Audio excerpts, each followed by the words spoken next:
Day 87, don't overbuild. There's a couple different ways of looking at this. Keep the main thing the main thing. Don't oversell.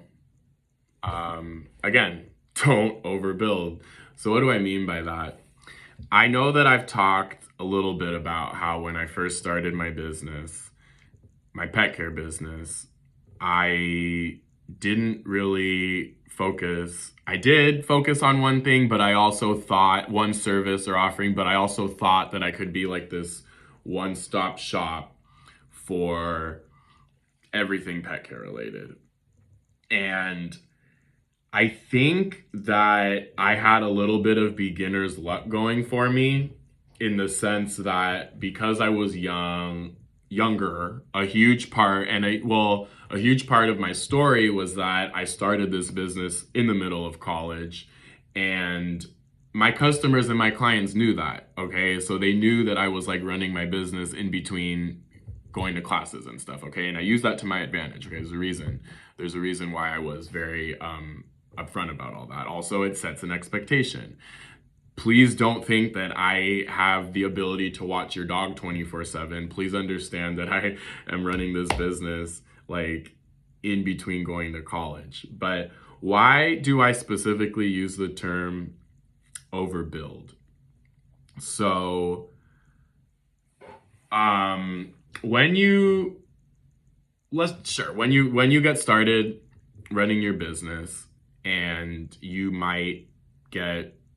should be really excited. Again, you've got that beginner's luck, and you share everything from, I don't know, your first production run to your first client to, everything that you want to share because you're excited about running a business. And you're not in business if you're not on social media, etc., right?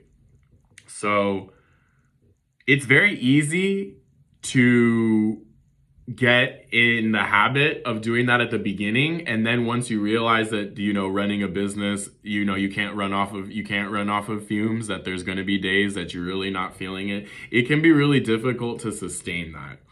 And then it kind of gives the impression that you're not as serious, that your business crashed, that you're not successful. And that can be really crippling at the beginning. That can be very detrimental.